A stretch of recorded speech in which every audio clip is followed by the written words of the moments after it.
দমদমের মাঠকলে shootout, গ্রেফতার করা হয়েছে দুজনকে। শুক্রবার মাঝরাতে দমদমের মাঠকলে গুলিবিদ্ধ পানশালার ম্যানেজার। আর এই শুটআউটের ঘটনায় গ্রেফতার করা হয়েছে গোপাল বিশ্বাস ও সুজিত দেকে। এখনো অধরা মূল অভিযুক্ত বিট্টু দাস। দমদমের মাঠকলে শুটআউটের ঘটনা, গ্রেফতার দুই।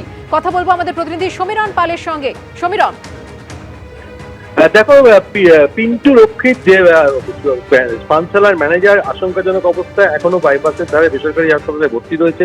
গতকালই তার অস্ত্রোপচার হয়েছে, কিন্তু এদিকে এই ঘটনার প্রধান অভিযুক্ত বিট্টু দাস, তাকে এখনো পর্যন্ত পুলিশ গ্রেপ্তার করতে পারেনি। ঘটনার পরপরই দমদমের মাঠকলের বাড়িতে সে চলে যায় এবং সেখান থেকে তার স্ত্রীকে সঙ্গে নিয়ে গাড়িতে করে পালিয়ে গেছে।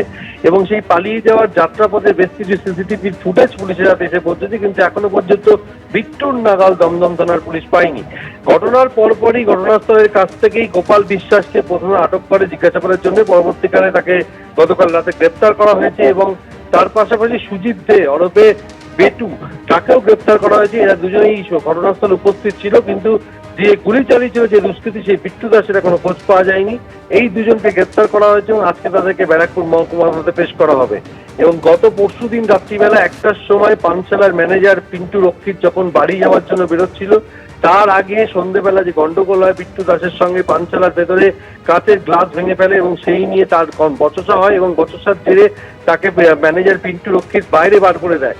এরপর বাড়িতে ফিরে আসি এবং সহযোগীদের নিয়ে এসে রাত 1টার সময় জানতো যে পিন্টু রক্ষিত সে সময় বাড়ি যায়। সেই বাড়ি যাচ্ছিল যখন, ঠিক সেই সময় বেলগড়ি এক্সপ্রেসের উপর তাকে লক্ষ্য করে গুলি চালানো হয়। পুলিশদের জানিয়েছে 1 রাউন্ডই গুলি চালানো হয়। তার পেটের বাঁ দিকে গুলি লাগে। রক্তাক্ত অবস্থায় তাকে প্রথমে নিয়ে যাওয়া আরজিকর মেডিকেল কলেজ হাসপাতালে এবং সেখান থেকে বাইপাসের ধারে বেসরকারি হাসপাতালে ভর্তি করা হয়েছে। আর এই ঘটনায় মোট দুজনকে গ্রেপ্তার করলো দমদম থানার পুলিশ এবং প্রধান অভিযুক্ত বিট্টু দাসের খোঁজ চালাচ্ছে পুলিশ। ধন্যবাদ সমীরণ।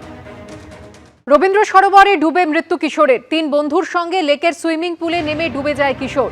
স্থানীয়দের সহযোগিতায় কেএমডিএ নিরাপত্তা কর্মীকে উদ্ধার করে, কিশোরকে উদ্ধার করে সেই নিরাপত্তা কর্মী এবং এমআর বাঙুর হাসপাতালে নিয়ে গেলে মৃত বলে ঘোষণা করা হয় তাকে।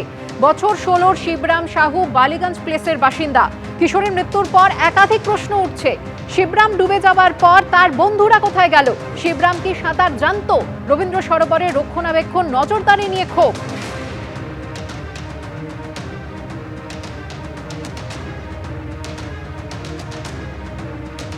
সাত সকালে লেকে সাঁতার কাটতে এসে ডুবে মৃত্যু।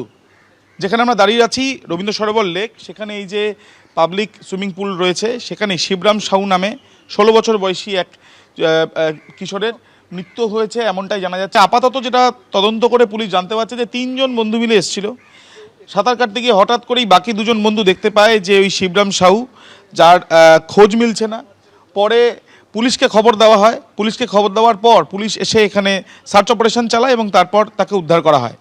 প্রাথমিকভাবে যেটা মনে করা হচ্ছে, তাকে এমআর বাঙ্গুর হাসপাতালে যখন নিয়ে যাওয়া হয় তাকে মৃত বলে ঘোষণা করা হয়। যেটা অনুমান যে সাঁতার কাটতে নেমেই ডুবে গিয়ে তার মৃত্যু। মূলত এই সুইমিং পুলের ঠিক আশেপাশে যে শ্যাওলা বা এই জাতীয় যে গাছগুলো রয়েছে, সে ঝাঁঝি বলা হয়, সেইগুলোয় পা আটকে এই ধরনের ঘটনা ঘটতে পারে সন্দেহ করা হচ্ছে। তারা সাঁতার জানতো কিনা কেউ জানে না, কিন্তু তাদের একজন বন্ধু বলছে সে সাঁতার জানতো না। সে সাঁতার জানতো না, অথচ তাকে সাঁতার শেখাচ্ছিল যে মারা গেছে সেই ছেলেটা। তাকে কাঁধের ওপর তুলে তাকে জাম্প দেওয়া ছিল। তা এটা কীরকম ব্যাপার?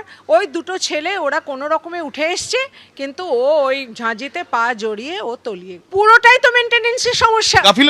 আমরা অনেকবার বলে গাফিলতি তো বটেই। যার দায়িত্বে আছে কেএমডিএ কাস্টেডিয়ান একটা পাবলিক সুইমিং পুল খুলে দিয়েছে। এখানে এত লোক আসছে, এত রবিবার দিন শয়ে ছেলে আসছে সাঁতার কাটতে, তা তাদের কোনো দায়বদ্ধতা নেই? এটার মৃত্যুটা তো পুরো দায় নিতে হবে কেএমডিএ কে। হালদার বলে একটা সিকিউরিটি ছিল, তাপস হালদার তার নাম। যখন গেট থেকে ঢোকে, বিশেষ করে আমরা ছোট বাচ্চা দেখলে ঢুকবি না, সাঁতার জানো? বলে হ্যাঁ জানি। তো ও সেরকম রীতিমতো সেটাও করেছিল। 3 জন ছিল। তারপরে তার মধ্যে একজন এসে আমাদেরকে যখন বললো, সঙ্গে সঙ্গে আমরা যারা চান করছিল তাদেরকে বললাম একটু দেখো তো। সঙ্গে সঙ্গে তারা জায়গাটাকে একটু করে করলো। তার মধ্যে আমরা পুলিশকে ফোন করলাম। এই জায়গাটাই অ্যাকচুয়ালি তুলে এখানে রাখা হয়েছিল। এই কটাই ঝাঁঝি ছিল তার গায়ের মধ্যে।